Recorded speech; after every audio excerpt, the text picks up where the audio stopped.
Se sabe que en estos puentes de Río Lempa no había menos de un batallón custodiando estos puentes. La meta era la represión, cero solución a los problemas sociales y estos son los costos.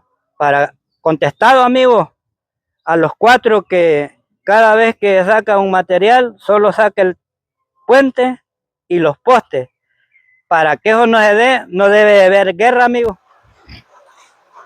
Bueno, amigos, estamos en el río Torola, en dirección del puente hacia arriba, donde hay una elevación, una lomita, donde mayormente aquí pasaba la guerrilla controlando el puente cuando venían los operativos. Aquí era como una zona de esperarlos de inicio y después iban retirándose poco a poco para sobre la carretera, enfrentando a los batallones. En esta fecha quiero narrar, hay muchos gente que ve la página Melobras y el canal de YouTube que siempre sacan los puentes, la destrucción. En una guerra quería plantear que lo primero que cuando se desata un conflicto como el que tuvimos en otros países y en el nuestro, lo primero es la estructura y la parte economía nacional del país va en quiebra. Por eso quiero plantear que las guerras no son deseables, pero nuestra juventud tuvo que pasar en esa época de los 80 al 92 una crisis de un conflicto entre los mismos.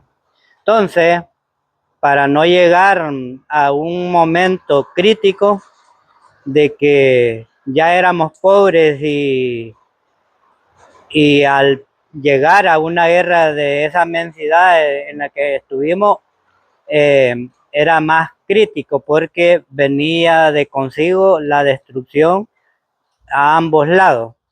Por un lado, la guerrilla destruyendo la subestructura y por el otro lado, los batallones destruyendo también la población en general y también contaminando todo lo que era el medio ambiente con esas bombas de 500. Es así que en estos ríos había mucho camarón, mucho chacalín, temepechín, guabina, toda especie se perdió, amigo, producto de que todavía nos hace falta 10 años para terminar el ciclo de contaminación durante el uso de estos materiales por parte del ejército. Contaminados 55 años, todavía digamos que tenemos 45, nos hace falta 10 años para salirnos de esa contaminación y por lo tanto es muy difícil tratar de hacer un buen análisis de quién fue bueno y quién fue malo. Prácticamente la guerra es mala toda para ambos bandos. Pero cuando se llega, no hay marcha atrás, es el único argumento en ese momento, y no momento pequeño, 12 años, y es así que para los que comentan, cada vez que sacamos una historia de la vivencia durante el conflicto y de nuestra juventud, no tienen mucho argumento y no les queda más que plantear lo del puente, lo de los postes, lo de la carretera. Decirles que como elemento de la brigada se habla, casi nosotros era el entrenamiento no fue para la subestructura y la destrucción de la economía, sino que en la estructura en la que yo estuve es una estructura que se llamaba Brigada Cersabla y para enfrentar a los batallones élite y a todo el ejército, de los destacamentos o brigadas. Pero quiero contestar que habían otras estructuras, explosivistas, electrónicos, gente colaboradora, gente de masa y gente administrativa. Así, amigo, que esas estructuras tenían otra función, que era lo de salir a zanjear las carreteras, a tratar de hacer otros movimientos, otras tareas que no las podía hacer la brigada Sabla, y es así que hoy en día pues aquí estamos en una elevación. Primero plantear que esta es la elevación donde se quedaban esperando los compas al ejército. Aquí era el primer contacto y estamos a escasos unos 50 metros del puente derribado. Y quiero contar que este puente, la guerrilla vino en 2 ocasiones, porque ya se había puesto crítico lo de la guerra y los blindados y los batallones con sus vehículos llegaban hasta Perquín sin ningún problema. Entonces, para causarles un obstáculo, para volverles la vida imposible, había que derribar el puente con todo el dolor del alma, sabiendo de que esa destrucción iba a llevar otros 3 años en crisis, pero lamentablemente ya no se podía retroceder. Hay que uno hacía un daño por otro lado y el otro hacía otro daño por el otro lado. Así es que para los que comentan ese tipo de que explique lo del puente, quiero explicarle, amigo, que el derribo de este puente, que es uno de los primeros en la zona oriental y en el departamento de Morazán, es que la guerrilla se plantea en base a una crisis que cuando acordaban ya estaban los blindados sobre la carretera hacia Perquín y los majiros era una sola rumbazón de majiros de los grandes llenos de topa a aterrizar allá y a desembarcar allá a Perquín, Llano el Muerto, y de allí extenderse a las diferentes zonas de combate. Entonces la guerrilla plantea que hay que derribar el puente. Ese derribo de esos puentes son otro montón de estructuras que tienen que ver con esa parte. Pero eso no quita que un elemento sobreviviente de la brigada Sabla no sepa la maniobra de todos estos componentes. Conocí muy bien las estructuras que hacían estos trabajos, incluso eran técnicos algunos. Quiero mencionar que hasta yo quedaba admirado porque cuando el derribo de este puente yo estaba en Torola y ya tenía mi año de estar allá, cuando escuché que la primera vez una bomba de 500 libras que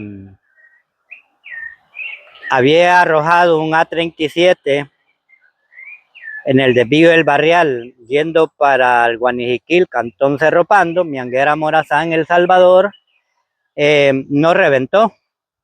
Esta bomba fue arrojada, una de tantas, un combate con la Fuerza Aérea, con los parachutes, no recuerdo qué escuadrón, y el día que murió, falleció Lucas, un norteamericano, veterano de la guerra de Vietnam, especialista del ejército de Estados Unidos, y se vino acá.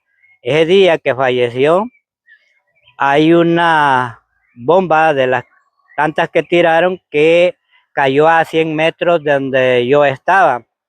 Esa bomba se enterró la mitad y no funcionó lo que fue el primer fulminante, el iniciador.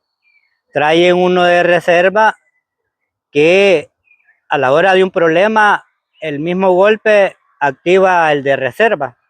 En esta ocasión, solamente le habían sacado el fulminante de la punta y el que viene en medio no se lo sacaron el anillo.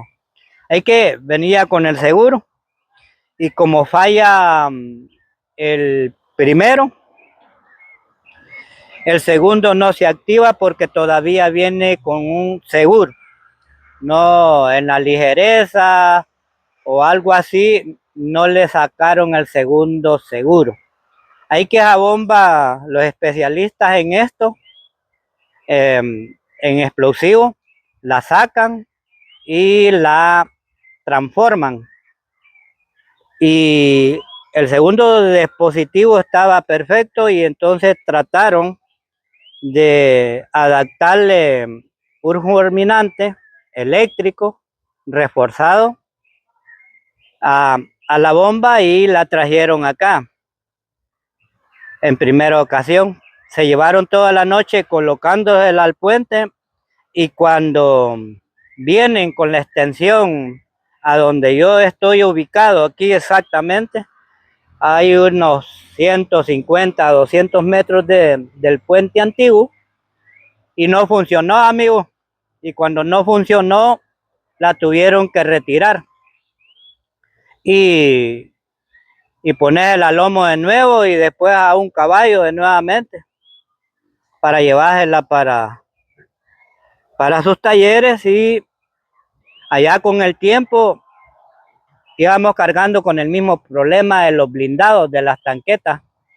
En todos los combates en esta zona nos metían blindados, más ese gran movimiento de magiros para arriba y para abajo, se volvía bastante difícil para enfrentar al ejército. Ahí que había que enfrentarlo de cualquier manera y una de las maneras era que llegaran hasta el río Torola como una frontera, declararla como una frontera, de allí para arriba tenían que seguir a pie a como diera lugar y se volvía más fácil los combates para la guerrilla. Así, amigo, que esas estructuras técnicas en ese dispositivo, yo de eso no sé ni pillo, pero realmente sé cómo funcionaba ese tipo de estructura. Se la llevan, amigo, a arreglarla de nuevo. ¿Y cuál fue el problema? Se la pusieron al puente y no sintió la tropa y estaban en todo el Tigre y al nomás pasar el puente estaban en las primeras posiciones. Y la pregunta que yo le haría también a esa gente que pregunta que la destrucción y que no, amigos, y que no estaban preparados militarmente para defender la estructura y no permitir que la guerrilla de esa época les hiciera tanto daño en ese conflicto.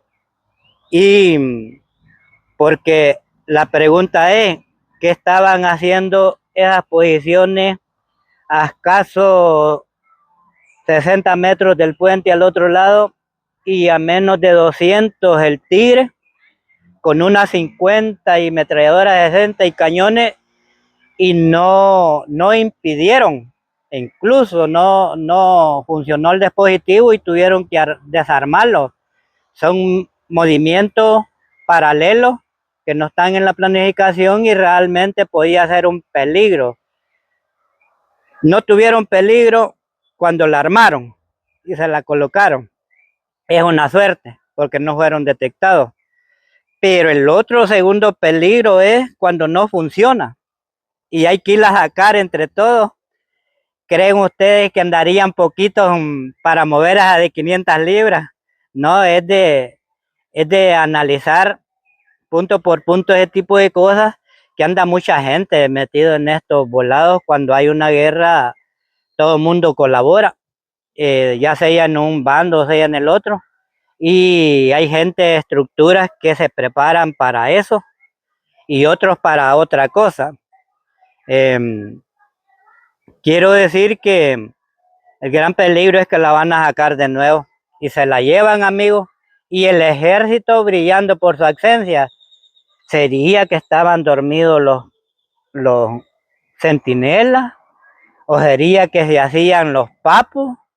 ¿O sería que eran incapaces de detener un conflicto como el que estábamos enfrentando? Y prácticamente se la llevan. A los meses siguientes, estando yo en Torola, me doy cuenta de que lo derriban totalmente. Otro gran movimiento.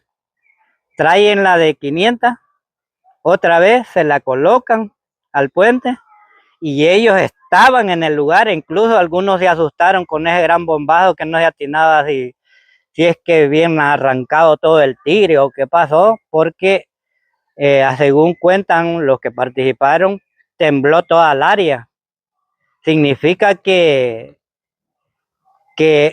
los recordó, porque eso fue a las 12 de la noche, y la falla anterior quiero explicar.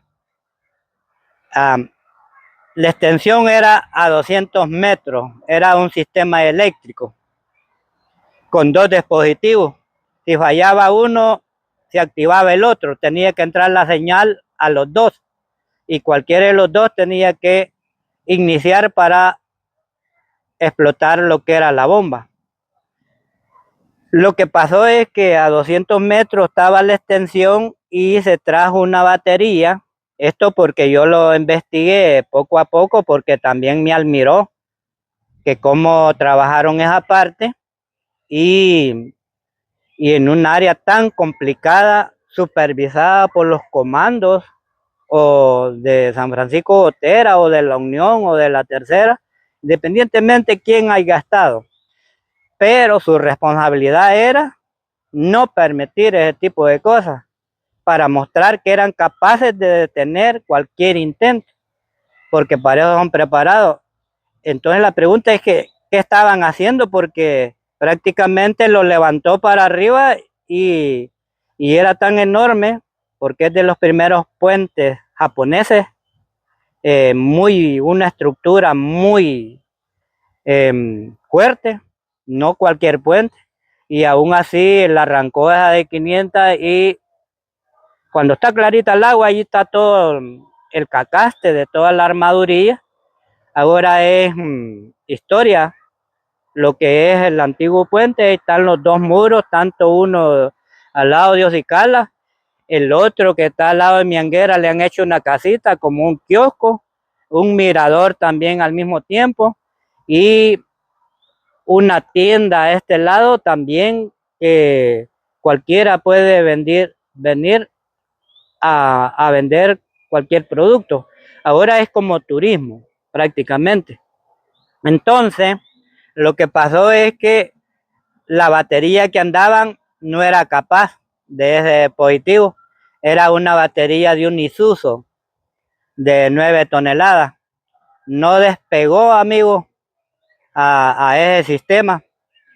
Y luego, con el tiempo, consiguen una batería de una rastra de las que van al exterior. No sé si a Nicaragua o a Costa Rica o al canal de Panamá, pero sí era una rastra que trasladaba materiales de Costa Rica, de Nicaragua o de estos países o de Honduras y le retiraron esa batería de esa rastra.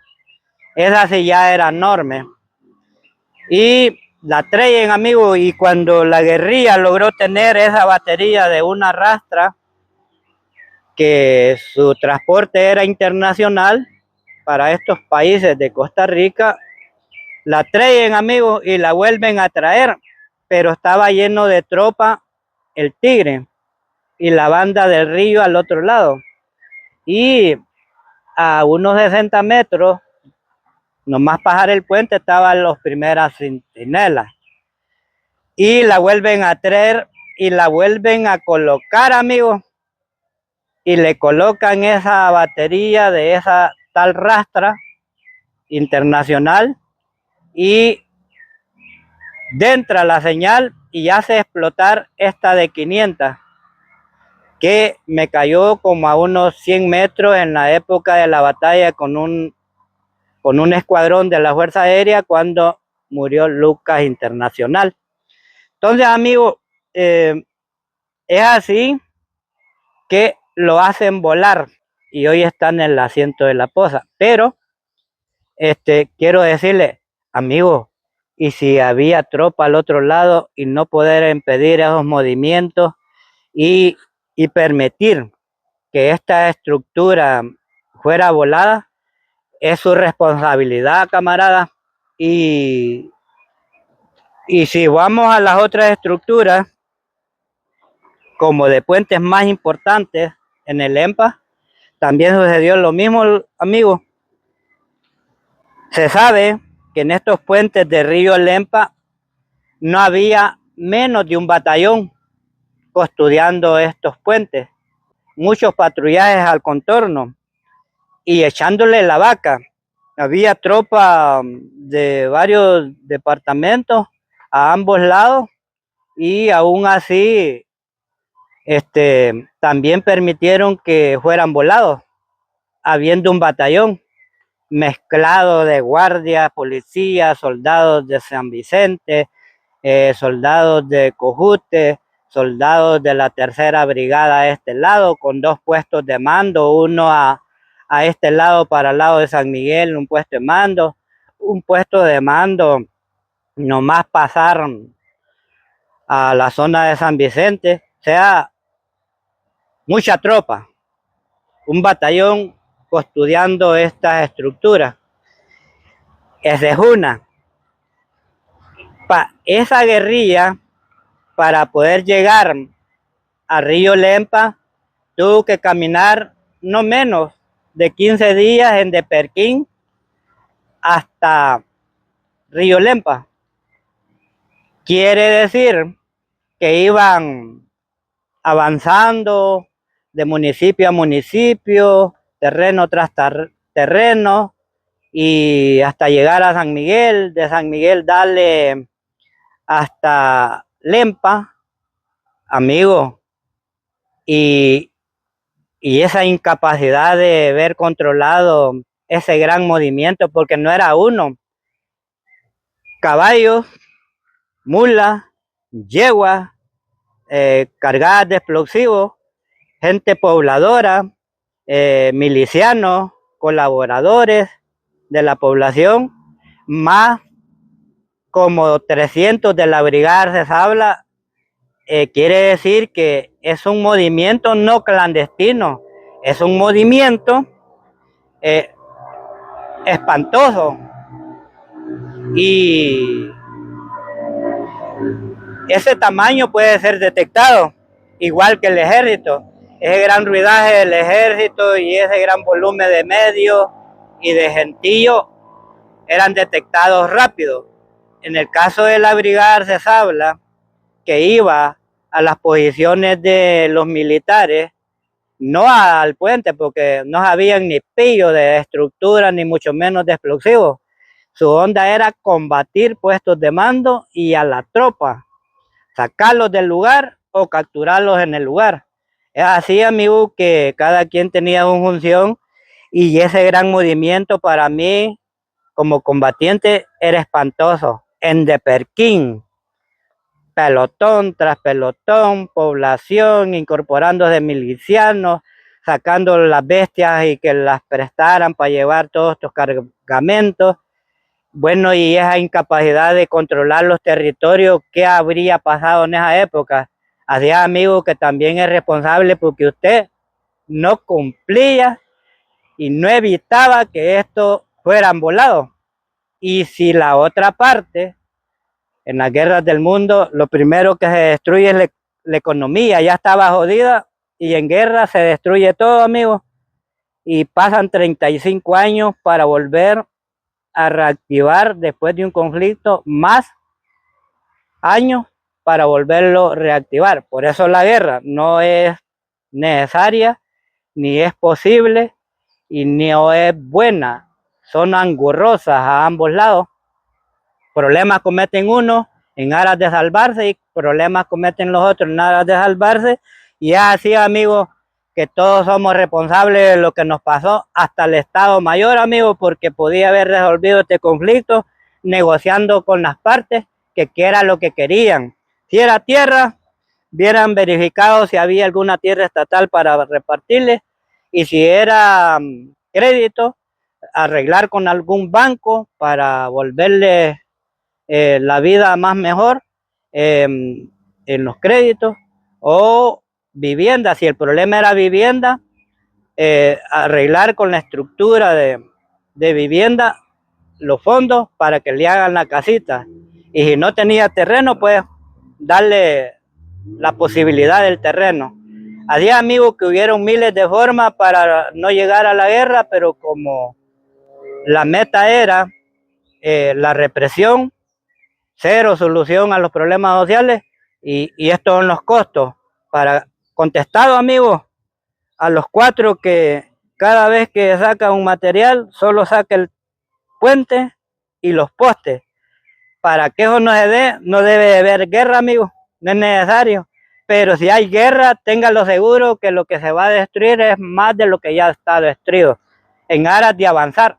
Hay que saludito, pendiente.